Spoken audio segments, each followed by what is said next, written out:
Myanmar safe for travel in 2026? Essential safety guide for tourists amid ongoing conflicts. The query, "Is Myanmar safe?" has surged in searches as global travelers weigh the allure of ancient temples, serene lakes, and golden pagodas against the backdrop of a nation in turmoil. Once a hidden gem in Southeast Asia, Myanmar, formerly Burma, faced a seismic shift with the 2021 military coup, sparking civil war, humanitarian crises, and international travel warnings. Fast forward to December 2025. The country remains volatile, with ongoing armed conflicts, a recent 7.7 magnitude earthquake in March, and looming elections set for late December that could escalate tensions. Yet, amid the red flags, pockets of relative stability persist in tourist hubs like Yangon, Bagan, Mandalay, and Inle Lake, often dubbed the tourist kite. This guide dives deep into the current safety landscape, drawing from official advisories, recent traveler reports, and expert analyses. Whether you're a backpacker eyeing Bagan's sunrise balloon rides or a cultural enthusiast drawn to Mandalay's monasteries, understanding the risks is crucial. Spoiler, Myanmar isn't a blanket no-go, but it's far from carefree. Let's break it down. The current security situation, civil unrest and armed conflict. At its core, the "Is Myanmar safe?" dilemma stems from the post-coup power struggle.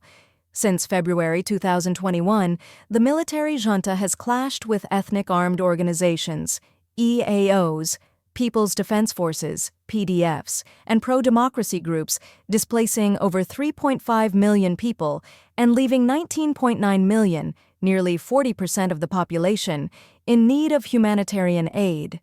By mid-2025, conflict has engulfed 13 of 15 states and regions, with airstrikes, shelling, and landmines claiming thousands of civilian lives. Over 5,350 since 2021, including 2,414 in the first half of 2025 alone. Northern and western areas like Rakhine, Kachin, and Sagaing are hotspots, where the Arakan Army's advances have spilled into neighboring regions like Ayeyarwady for the first time since the coup. A fragile ceasefire followed the March earthquake, but violations persist.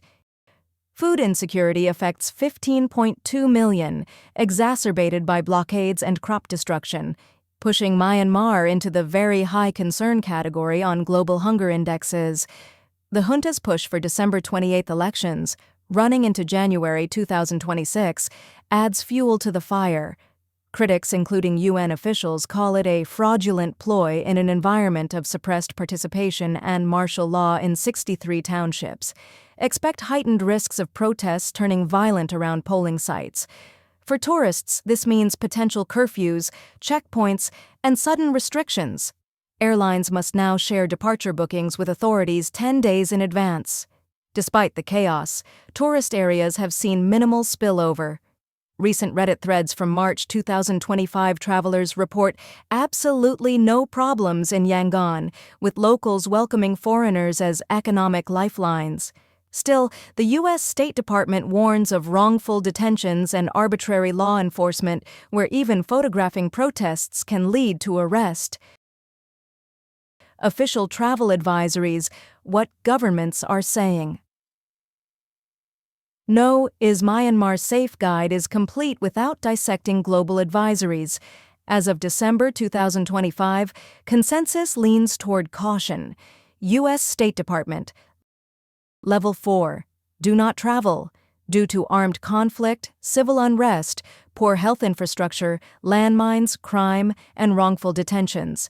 U.S. personnel face travel bans within the country.